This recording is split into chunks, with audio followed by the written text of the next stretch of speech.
I'm Laurie Cardoza-Moore, and this is Focus on Israel.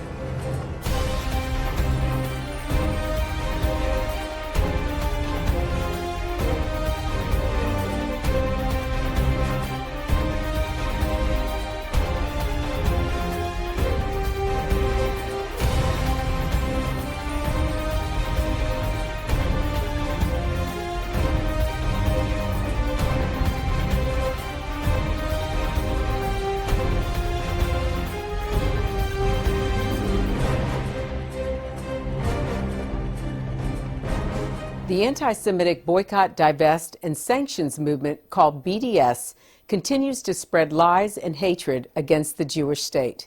Even newly elected Congress members have joined in as this cancer spreads and infects our young people in America. It is dangerous and must be fought on all fronts. Hello, I'm Laurie Cardoza-Moore, founder of Proclaiming Justice to the Nations, a nonprofit organization dedicated to educating and sharing the message of Christian biblical responsibility to the people and land of Israel in the face of a growing global anti-Semitism. Proclaiming Justice to the Nations was birthed to stop the silence, to wake up Christians and people of conscience to the realities of a world bent on destroying Israel and the Jewish people. In 2017, PJTN produced the award-winning film Boycott This to inform and warn the world of this new and insidious attack on Israel and the Jewish people.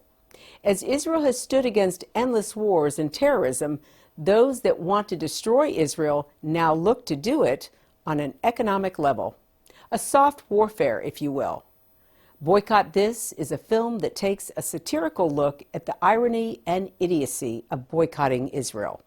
From the viewpoint of conservative comedian Brad Stine, here's a short sample of this controversial documentary. I think it's the most evil country in the world, hated by everybody. They are occupiers, apartheiders, they are colonizer. They are worse than Iran and China and Syria and Rwanda combined, and worse than that, they have nukes. Of course, I'm speaking of Israel. Apparently, we have a UN contingency here with us tonight. UN contingency. And by the way, love you UN folks. I love how you police the world, nanny the world, make us all better people. Can you do me a favor? Pay your parking tickets. Boycott Israel if you think that's just, but unless you have a double standard, you must also boycott the rest of the nations where allegations of human rights violations were. So, my journey begins. A journey to discover the truth. I gotta be honest, I really don't know a lot about Israel, but yet I have a connection to that based on my faith that I feel I have a biblical obligation to understand, even an obligation to defend it. Then I realized, well, if I want to be a truth teller, I have to be willing to examine this and see, where did I get this idea? Is this something that someone taught me, or does this have biblical clarity? Anyway, I'm going to need you, the viewer, to trust me just for a moment, because I have no agenda. I'm a truth seeker, no matter where that leads, because remember, the moment I can say there is no truth, I can control you. I can create a fantasy world and demand that you live in it. Resistance is useless. I think it's the most evil country in the world, hated by everybody. They are occupiers, apartheiders, they are colonizer. They are worse than Iran and China and Syria and Rwanda combined, and worse than that, they have nukes. Of course, I'm speaking of Israel. Apparently, we have a UN contingency here with us tonight.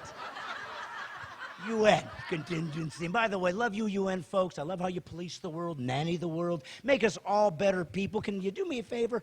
Pay your parking tickets. Everything apparently Israel does is wrong. They can't even make baseball hats right. They make the hat and they forgot to add the brim. That's why their men wear them 24 hours a day. They can't figure out how to take them off. What's going on? What's happening? You begin to hear little things that I've heard throughout my life and throughout history. Always had something to do with Jews. In sort of some sense that they didn't like these people because they were Jews. What have these people done? Here's what I heard. Jews rule the world. What? Do you know how many people are in the world? 7 billion. Do you know how many Jews would have to be around to rule the world? What, 1 billion? 2 billion? Yeah. You know how many Jews are? 14 million. 7 billion people. 14 million Jews. They rule the world. Those Jews know how to turn a profit, don't they? They're good. Surely you can't be serious. I am serious. And don't call me Shirley. You know, everybody has a point of view. I want to find the truth and let people decide. So I decided, hey, I'm stupid. I'm going to have to go find experts, a lot smarter than me, and see what they have to say. I'm talking about real people, students, Jewish people, Israeli people, Palestinian people, Christian people, soldier people, Jewish comic people. You know, it's funny. President Clinton once said, you know, when they talk about the Jewish presence in the Middle East and Israel, Yasser Arafat was saying, you know, there was no Jewish presence here. And Clinton said, Jesus? Wasn't he here? Even a Jewish rabbi comic. Jewish rabbi? Okay, that's redundant. Sorry. Nevertheless, I got to travel. My journey took me to L.A., New York, D.C., and finally, Israel. Where are you from? Iran. Iran? Iran. All right, good for Shah, you. Shah. Yeah? Oh, yeah, okay. You're the Shah. I wondered what happened to you. Thank you so much. He ended up here. Thank you. And I do have to ask myself, after all these facts have been compiled, I gotta ask myself, and so should you, why should we care about Israel? I mean, it's not affecting me, right? You have to care about Israel, because if you don't care about Israel, what's happening in Israel is coming to a theater near you.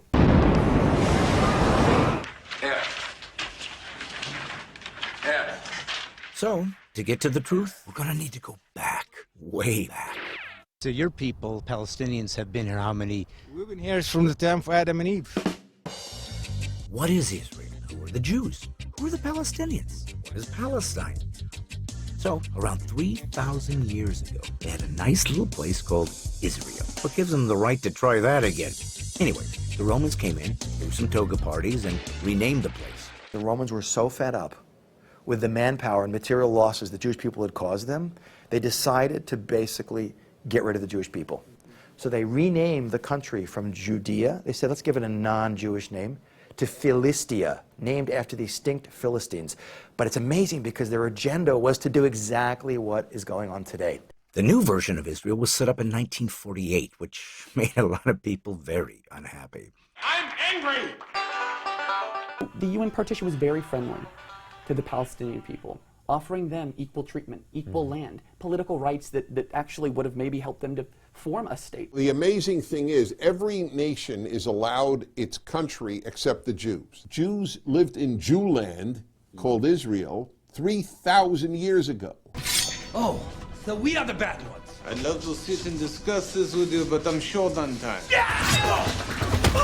We settled here for hundreds of years! Good point. None of my ancestors ever stepped foot in this land. No, you're right. Israel faced 4 major wars that they had no chance to win and multiple terrorist attacks, and the Jews haven't budged. In fact, they keep winning more land somehow. As a byproduct of a war we didn't start called the 1948 war, there was a line drawn called the Green Line. And 2 countries that had no right to be in here seized pieces of territory. Egypt seized the Gaza Strip, and Jordan seized what everyone calls the West Bank. And people don't get this either, that Israel is 20% Arabs. Everyone thinks the Arabs are all living behind barbed wire and fences. But Israel itself, within the internationally recognized boundaries of Israel, is an Arab population, Israeli Arabs. People are shocked to hear that. So now, just who exactly are the Palestinians? Were they called Palestinians then? I don't even know what they were called. We are all, well, the Canaanites. This is the land of Canaan, and Canaan is an Arabic word, and the old Palestine, is Palestine an Arabic word? I don't know the difference. Well, Palestine, it's thousands of years old, you know. After the Romans renamed the place Palestine, everyone's driver's license said Palestinian, right? I mean, the Jews, the Arabs, the Democrats, everyone. Actually, for the next 1,500 years or so, it was the Jews, not the Arabs, who were called Palestinians. Now, here's the strange part. Jews who had lived there since birth suddenly were no longer Palestinians. only the Arabs were. But what's in a name, right? There is a fifth dimension, beyond that which is known to man. Did you know that there have been more United Nations resolutions condemning Israel than every other nation on the earth combined? What? I'm afraid they'll find our humor very, very dry. So I went to meet with some important UN people. What do you got? I mean, first of all, the UN as an organization in general does a lot of good work in the world.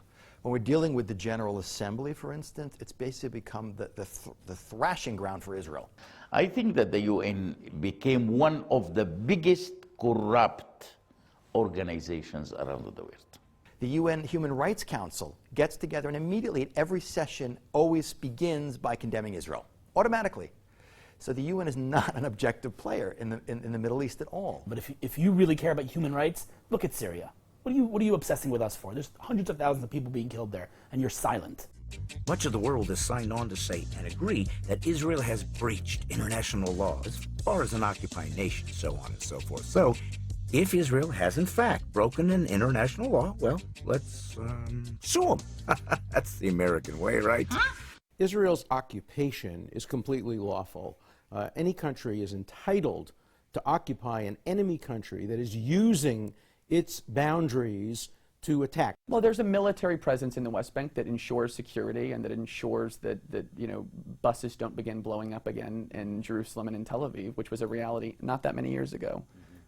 To argue that the settlements or the occupation caused terrorism is to get the facts backwards.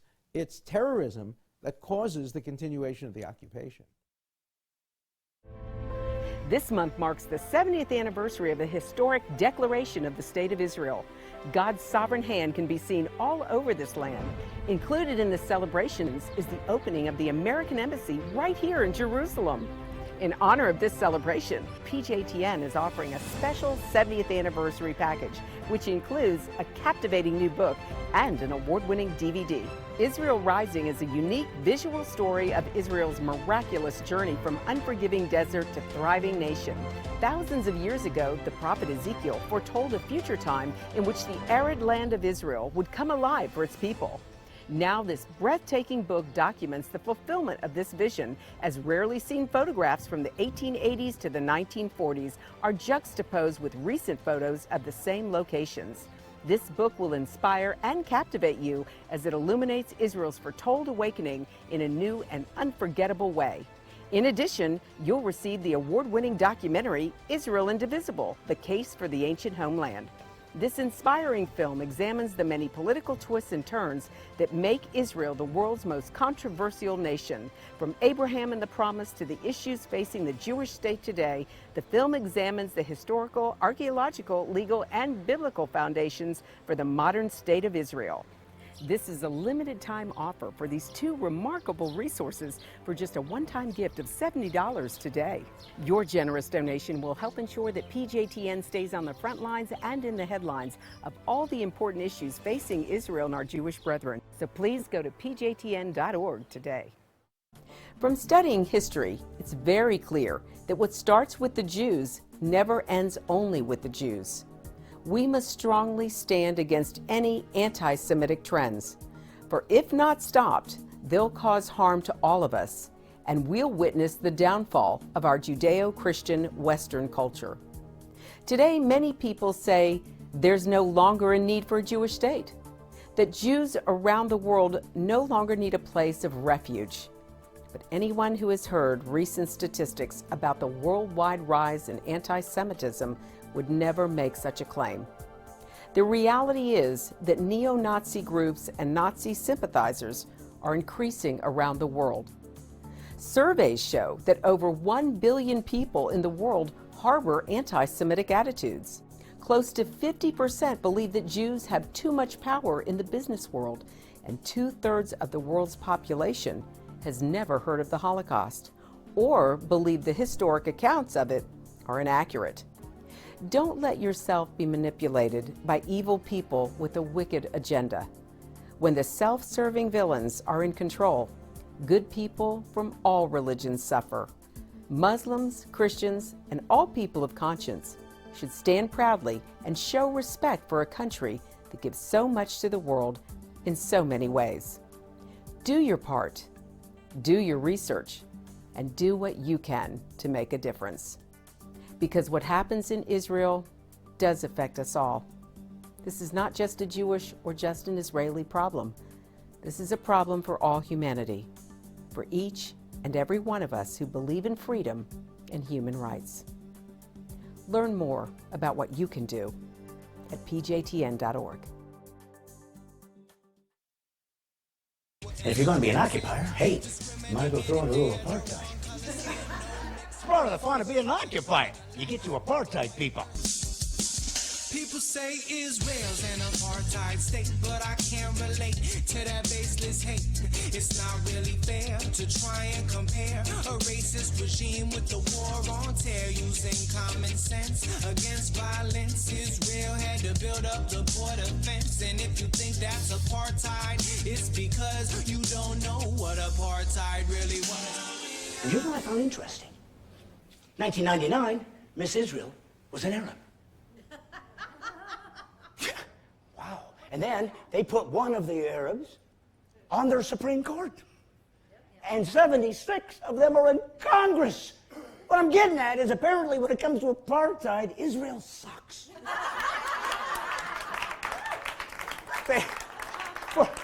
For people that rule the world, you'd think they'd do a better apartheid, don't you think? All they do is just use their thuggery against people. And when I think thug, I think rabbi. No, I don't believe that Israel is an apartheid.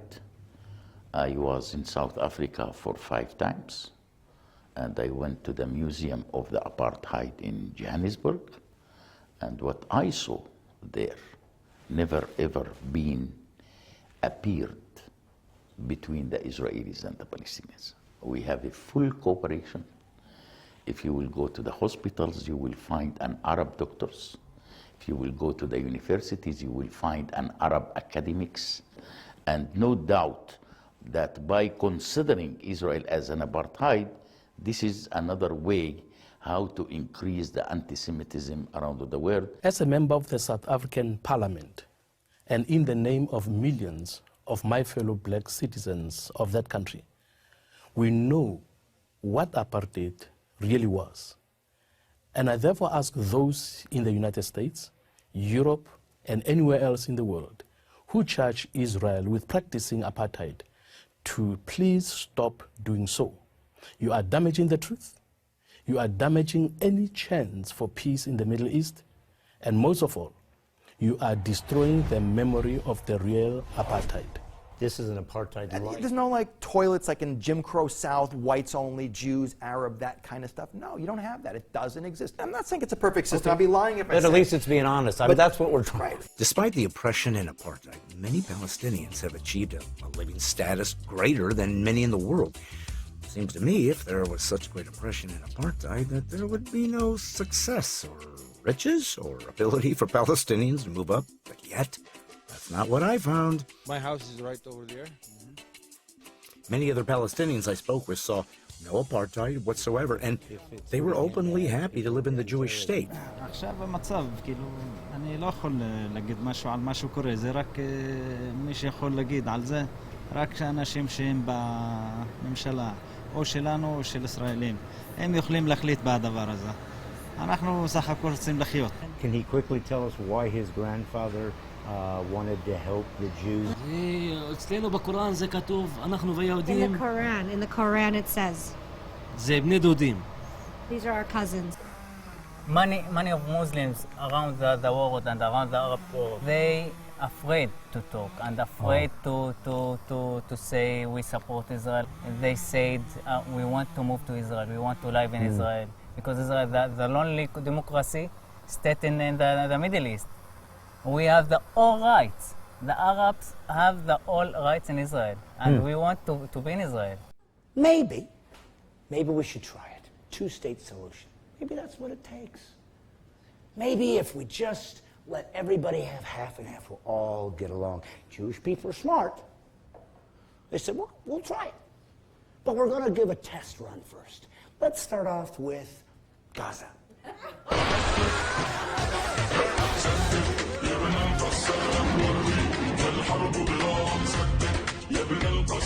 The dude minds. This will not stand, you know? This aggression will not stand, man.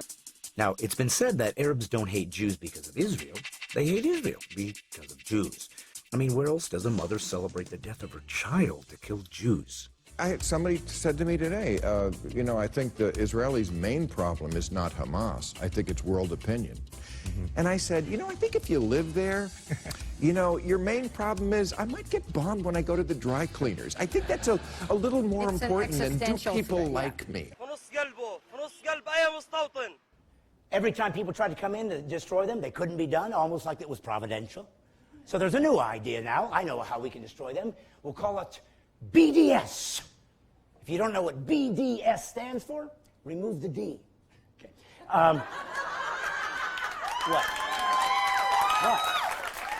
But BDS is this idea, this thought, this concept that we're going to boycott, divest, and sanction. What it means is this: boycott. We will not buy any goods from Israel. Divest. We will not invest in their technology or their thoughts. And sanction. They must be punished for having the audacity to be in the Middle East and be a democracy. That has got to stop. How audacious of those folks. And if you want to play the boycott, divest, and sanction game, it's quite easy. I'll let you play right here now. If you really want to play this game, it's really easy. Just go ahead and reach in your pocket and get your cell phone, throw it into a manila envelope, then find your laptop, stick that in there too. And every other technological advice that's at the cutting edge of technology, just shove it into a manila envelope and send it to me. God's Comic, Brad Stine, care of BDS Comedy Central, because I'll take that stuff and I'll use it. What I'm getting at is this: if you really want to punish Israel and show what a great humanitarian you are, you got to go back to the Stone Age. That the BDS became another new organization who want to gain also money and power on the suffer of the Palestinians. What we're talking about here is the BDS movement. What does that stand for? Bigoted double standard. The head of the BDS movement has said that he does not support the two-state solution.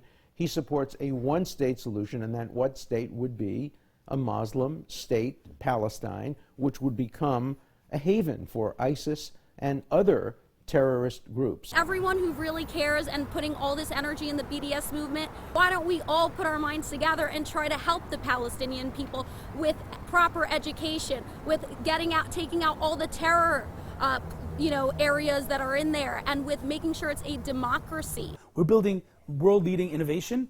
We're not this, murderous, genocidal. That's not. You got to realize this is the same country. People don't realize that. You know what's funny about the BDS movement? If you can find the funny, you are a good mechanic. A lot of the recent cancer cures are coming out of Israel. Really? Got to boycott them. Okay.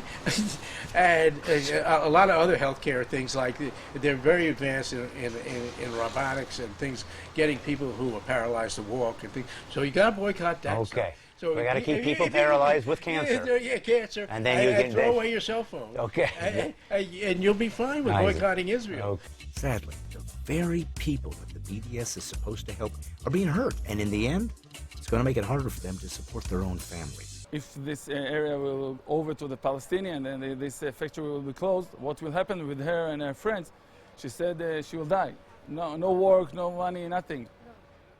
You know what I found out is, despite how much they're hated, Israel and the Jewish people continue to make the world a better place to live. Israel does great work in so many areas. What's going on in Israel on the tech scene is unparalleled, unprecedented in the world. It's unbelievable to see a country the size of New Jersey that has, hundreds and thousands and tens of thousands of startups that are truly changing the world. Many of the technologies that we're all using, we carry around in our pockets or on our computers are built here in Israel. I can't think of any big, large, tech corporation that doesn't have presence here. From, Google, Microsoft, Apple, AOL, Yahoo, they're all here. I think there's no doubt that Israel exists today because there are skills, there are values, and there are ideals in Israel that should be shared with the world because of what they bring. It's part of this world, and that wants to be part of this world. We have a certain duty to really show and share what we know how to do. Right now we're working in 17 countries at all times. I think what drives us as Israelis and makes us successful as humanitarian aid workers is that we're innovative, we care about people, and we have the skills to provide the assistance. And this is something that's very unique. The Jewish value of tikkun olam and about giving to the other, it's something that's already rooted into our history. It's something that is part of us. That's what we are all about.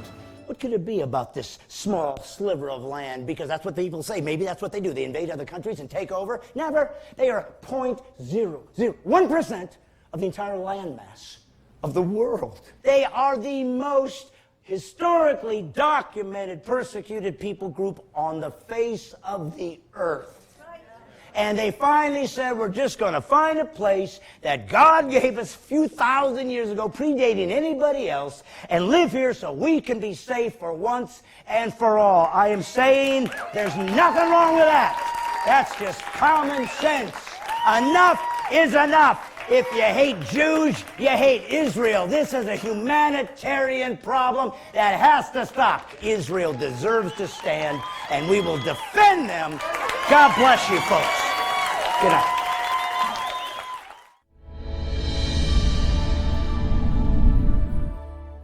Well, that's our program for today, and I want you to know we appreciate your support. What we've shown you is just a portion of the feature-length documentary, Boycott This. To learn the full story, please order a copy from our website and share it with everyone you can. For each of us, the time to take a stand is now. Be a leader in your community and in your church. One person can make a difference. Get involved with and support pro-Israel organizations such as PJTN. Call your senators, congressmen. Let your elected leaders hear from you. Visit our website to learn more. Sign up to receive action alerts and order our films to share with family and friends. God bless you, and thank you for all you do on behalf of our Jewish brethren and all Israel. We'll see you next time on Focus on Israel. To support this program, send your tax-deductible gift to Proclaiming Justice to the Nations, P.O. Box 682711, Franklin, Tennessee 37068. You can also support PJTN online. Visit pjtn.org or call 1-877-873-9020. Anti-Semitism has reached epic proportions, and Israel is now surrounded by nations who seek its destruction. For Israel to lose just one battle would mean losing everything. As Christians, it is our biblical responsibility to stand with our Jewish brethren and Israel. PJTN needs your help to reach more Christians with this urgent message. Please visit our website to become a member today and order our award-winning documentaries. You must decide that you won't be silent. Sign up now at pjtn.org. God bless you, and thank you for your support and prayers.